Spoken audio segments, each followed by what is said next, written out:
Bonjour et bienvenue dans cette capsule spéciale de CARE, le Centre africain de résilience aux épidémies de l'Institut Pasteur de Dakar. Aujourd'hui, nous abordons une question essentielle.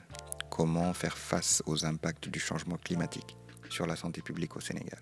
Pour en parler, nous avons l'honneur de recevoir le docteur Papa Massar Niane, chargé de l'Observatoire Climat et Santé de l'Institut Pasteur de Dakar. Une initiative stratégique pour renforcer la résilience de nos systèmes de santé. Alors bonjour docteur Niane, merci d'être avec nous. Bonjour Demba, merci pour l'invitation à participer à la célébration de la Journée mondiale de l'environnement autour de ce thème si important. Merci beaucoup docteur Niane. Alors, on va essayer un peu d'abord de comprendre les impacts. D'après vous, quels sont les principaux effets du changement climatique sur la santé des populations au Sénégal? Le changement climatique affecte la santé, affecte déjà le secteur de la santé de manière multiple et interconnectée. Donc on peut observer tout ce qui est augmentation des maladies vectorielles, comme le paludisme, comme la dengue, liées notamment à la hausse des températures et à la modification des régimes de pluviométrie. Donc on observe également une modification dans le comportement et la répartition des vecteurs, notamment des moustiques. Donc on a l'habitude, par exemple, d'observer des moustiques durant l'hivernage, mais maintenant, force est de constater que ces moustiques, voilà, sont là toute l'année. Donc voilà. Et tout en perturbant également le cycle saisonnier de nombreuses maladies. Donc ce qui peut être à l'origine des erreurs observées dans le cadre de la modélisation épidémiologique de certaines maladies. Mais aussi, il y a tout ce qui est événements extrêmes climatiques, tels que les vagues de chaleur qui sont appelées à devenir de plus en plus intenses, de plus en plus longues et fréquentes, effectivement. Donc, on a également la sécheresse, les inondations. Donc, en fait, même le qualificatif d'événements extrêmes, c'est que c'est des événements qui sont rares. Mais maintenant, ils ne sont plus rares. Ce ne sont plus des événements rares, ce sont des événements récurrents. On note plusieurs fois par année. Donc, voilà en quelque sorte les effets les plus parlants actuellement concernant les impacts sanitaires, les impacts climatiques sur la santé. Sur la santé. Alors, est-ce qu'on peut dire que certaines zones ou certaines communautés peuvent être parfois plus vulnérables que d'autres? Et pourquoi cela? Oui, effectivement, certaines zones peuvent être plus vulnérables parce que la vulnérabilité en tant que telle, si on prend la définition du groupe intergouvernemental sur l'évolution du climat, la vulnérabilité climatique dépend de 3 facteurs clés. Dépend de l'exposition aux aléas climatiques, donc à la sensibilité à ces aléas, et surtout de la capacité des individus, des communautés et des institutions à s'adapter.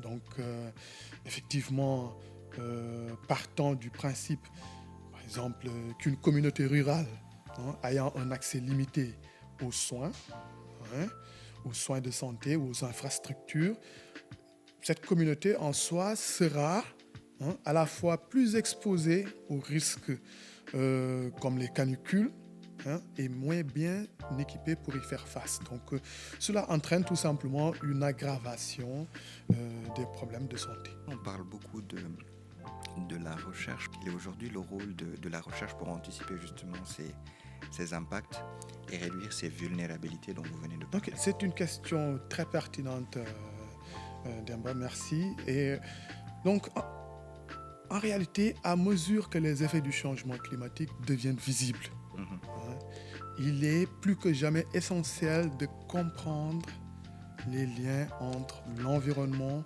et la santé publique pour mieux anticiper et répondre aux risques sanitaires liés au climat. Okay. Donc la recherche va s'inscrire dans cette dynamique de compréhension des liens pour ensuite traduire cette compréhension-là en axe, donc en sujet de recherche, notamment en modélisation épidémiologique, où actuellement on observe en tout cas un manque d'intégration des facteurs climatiques dans les modèles de prévision, alors que c'est essentiel. Comme on l'a dit, les vecteurs ont connu des modifications dans leur comportement. Il faut que ces comportements-là soient intégrés dans les modèles de prévision pour en tout cas pour réduire les risques d'erreur. Absolument, et j'imagine qu'il va falloir carrément mettre l'accent sur une réponse, on va dire, collective et politique. Donc typiquement, est-ce que vous pouvez revenir un peu sur les principaux acteurs de l'adaptation climatique dans le domaine de la santé, principalement au Sénégal? Ok. L'adaptation climatique dans tous les secteurs d'activité n'est pas l'affaire d'un seul acteur. Hein. Carrément. Voilà, donc c'est une responsabilité collective, c'est une responsabilité partagée. Ou si on prend l'exemple du secteur de la santé, les professionnels de santé, les scientifiques, les décideurs publics, les ONG et les communautés ont tous un rôle clé à jouer. Et pour une adaptation efficace, il faut nécessairement une coordination entre les secteurs. C'est-à-dire, ça n'a pas de sens qu'un secteur développe, par exemple, son plan d'adaptation, alors que des secteurs qui l'influencent n'en développent pas. Donc ça pourrait être source de problème. Donc la santé, dans le cadre du santé-climat, par exemple, le ministère de la Santé, en développant son plan d'adaptation, doit le mettre en cohérence avec le plan d'adaptation dans d'autres secteurs, comme le secteur de l'environnement, le secteur de l'agriculture, etc. Je pense qu'il faut aussi intégrer le fait que le Sénégal ne fonctionne pas en vase clos.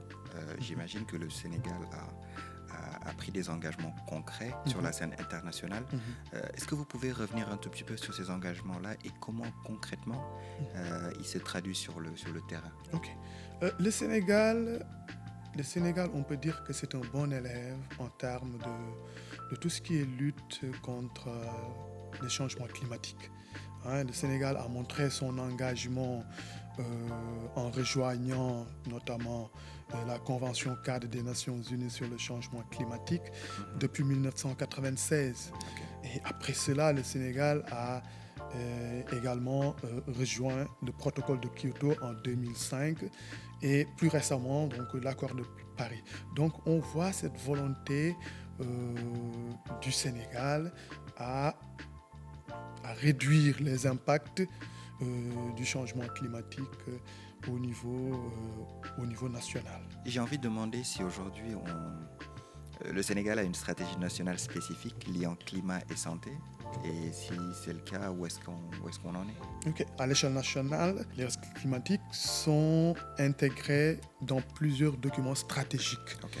Donc, comme je peux citer la contribution déterminée au niveau national, on a également les communications nationales, mais plus récemment, on a le plan national d'adaptation au changement climatique que le Sénégal a lancé depuis 2015. Mais aujourd'hui, où est-ce qu'on en est en termes de... On a parlé des documents stratégiques et tout. Où est-ce qu'on en est typiquement en termes d'application de ces stratégies-là qui ont été développées? Alors, donc, il faut déjà comprendre que l'intégration du changement climatique dans la planification nationale est un long processus.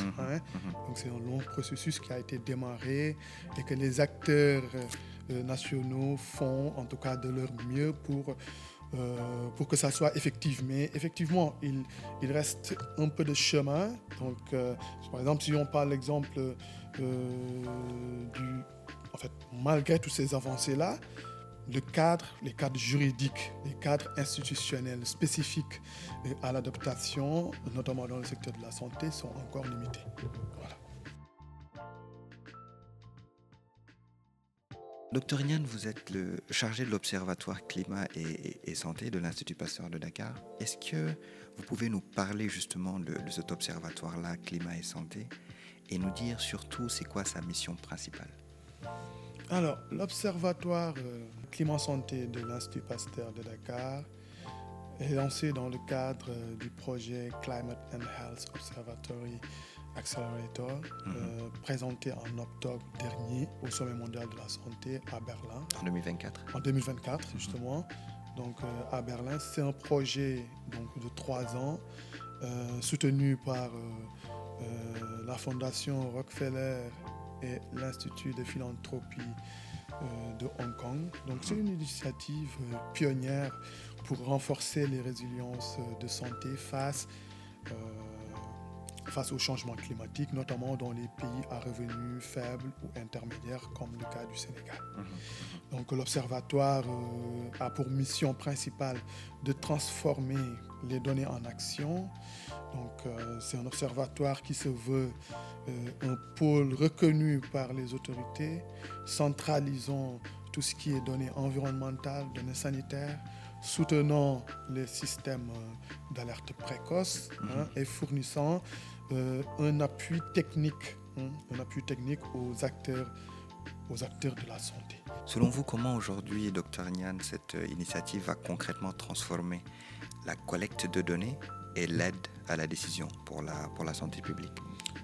L'Institut Pasteur de Dakar a déjà un réseau de surveillance, un réseau de surveillance épidémiologique nommé 4S, Syndromic Sentinel Surveillance System, donc qui est constitué d'un réseau d'une vingtaine de sites.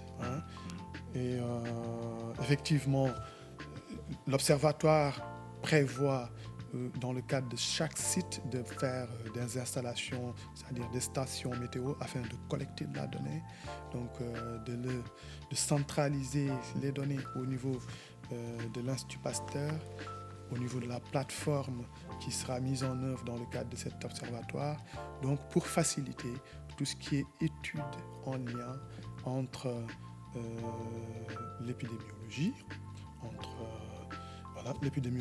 et les variables météorologiques enregistrées dans chaque station. Super. Pourquoi aujourd'hui c'est essentiel pour vous justement de former des professionnels de la santé à ces problématiques-là?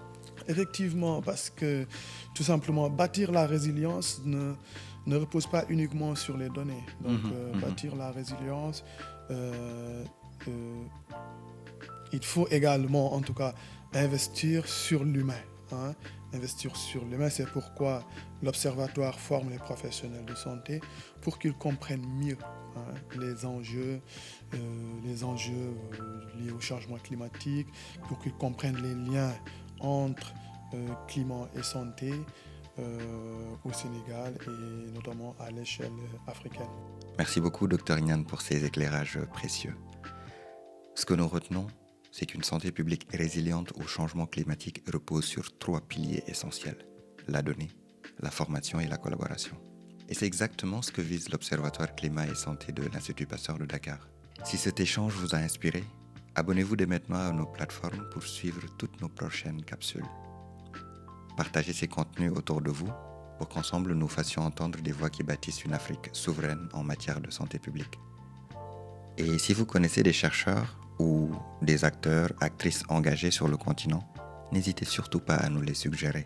Le Centre africain de résilience aux épidémies de l'Institut Pasteur de Dakar ou encore le CARE, c'est aussi votre réseau. Faisons-le grandir pour une résilience africaine plus forte et connectée au monde. Merci.